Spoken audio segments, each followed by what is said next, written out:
اللہ کے نبی صلی اللہ علیہ وسلم فرماتے ہیں لا يحل لمسلم ان يروع مسلما، کسی مسلمان کے لیے جائز نہیں ہے کہ کسی مسلمان کو گھبراہٹ میں ڈالے. قتل کی بات الگ ہے، اس کو قتل کی دھمکی کی بات الگ ہے.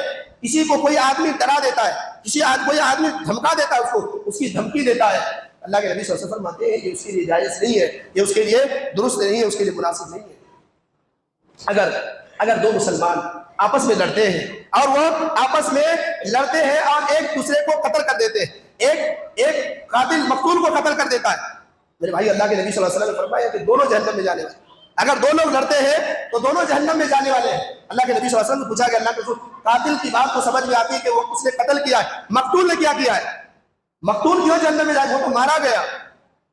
ایسے ہی ہمارے معاشرے میں ہوتا ہے، کوئی آدمی قتل کر دیا جاتا ہے تو سوچتے ہیں بیچارہ مظلوم مارا گیا ہے اور فلاں مارا گیا ہے، جو مارا گیا اس کے اوپر لوگوں کو بہت ترس آتا ہے. لیکن میرے بھائی اللہ کے نبی صلی اللہ علیہ وسلم فرماتے ہیں وہ بھی جہنم میں جائے گا، وہ مقتول بھی جو قتل ہوا ہے وہ بھی جہنم میں جائے گا. کیوں؟ وہ مر گیا، اگر وہ بچ جاتا تو سامنے والے کو مار. اس لیے اللہ کے نبی صلی اللہ علیہ وسلم فرماتے ہیں انه كان حريصا على قتل صاحبه، وہ بھی اپنے ساتھی کو قتل کرنے کا حریص تھا، وہ بھی سوچتا تھا میں اس کو مار دوں، لیکن اس نے غلط اس کو مار دیا. اگر اس کو بھی موقع ملتا تو اس کو قتل کر دیتا، وہ بھی جہنمی ہے یہ بھی جہنمی ہے. گویا کہ اس میں دونوں کے لیے وعید ہے میرے بھائیوں. اسی لیے کبھی بھی جب ایک انسان سوچے کسی کو قتل کرنے کے لیے، کسی کو قتل کی دھمکی دینے کے لیے، میرے بھائیوں 10 بار سوچے. وہ صرف ایک انسان کو نہیں قتل کر رہا ہے، ایک خاندان کے لوگوں کو قتل کر رہا ہے. جو آدمی معاملہ یہ ہے کہ ایک قتل کرنے والا بھی نہیں سوچ رہا ہے اور جو قتل ہو رہا ہے مقتول وہ بھی نہیں سوچ رہا ہے. یعنی اس کے پیچھے جو ذمہ داریاں ہیں، اس کے پیچھے جو لوگوں کو تکلیف ہونے والی ہے، اس کے پیچھے جو ماحول خراب ہونے والا ہے، یہ نہیں دیکھتا. ایک آدمی نہ قتل کرنے والا سوچتا ہے، نہ جو قتل ہوتا ہے وہ سوچتا ہے.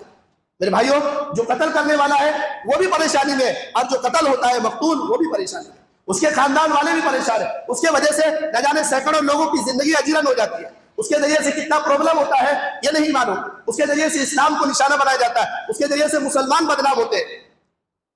تو کسی کو قتل کرنے سے سوچنے سے پہلے 1000 مرتبہ سوچنا چاہیے کہ میرے کسی کے قتل کرنے کی وجہ سے لوگوں میں کیا پیغام جائے گا، لوگ کیا سوچیں گے، کیا میسج جائے گا، اور میرے پیچھے میرے بیوی، میرے بچے، میرے رشتہ دار، میرے ماں باپ کیا ہوگا. میرے بھائیوں یہ نہیں سوچنا چاہیے. جب آدمی یہاں سوچ لے گا تو کبھی کسی کو قتل کرنے کا سوچے گا بھی نہیں. اللہ کے نبی صلی اللہ علیہ وسلم فرماتے ہیں کہ اگر کوئی شخص کسی کو اشارہ کرتا ہے، فرشتوں کی لعنت ہے، فرشتوں کی لعنت ہے میرے بھائیوں ایسے شخص پر جو کسی کو کسی چیز سے اشارہ کرتا ہے. من اشار علی اخیہ بحدیدۃ لعنتہ الملائکہ، کسی لوہے سے، کسی چاقو سے اگر اشارہ کرتا ہے، فرشتوں کی لعنت ہے ایسے انسان پر فرشتوں کی لعنت ہے. اللہ کے نبی صلی اللہ علیہ وسلم فرماتے ہیں فإن دماءکم واموالکم واعراضکم بینکم حرام، کہ تمہارے خون، تمہارے اموال، تمہاری عزتیں آپس میں حرام ہے. جیسے خون حرام ہے، جیسے مال کسی کا باطل طریقے سے لینا حرام ہے، کسی کی عزتیں چھلانگنا حرام ہے، کسی کو بے عزت کرنا حرام ہے، اسی طرح میرے بھائیوں کسی کا خون کرنا بھی حرام ہے. اللہ کے نبی صلی اللہ علیہ وسلم نے یہ ساری چیزوں کو حرمت والے مہینے اور حرمت والے دن کے ساتھ جوڑا ہے کہ جس طرح حرمت والے مہینے کا بھی حرمت ہے، اسی طرح ایک مسلمان کا خون بھی حرام ہے.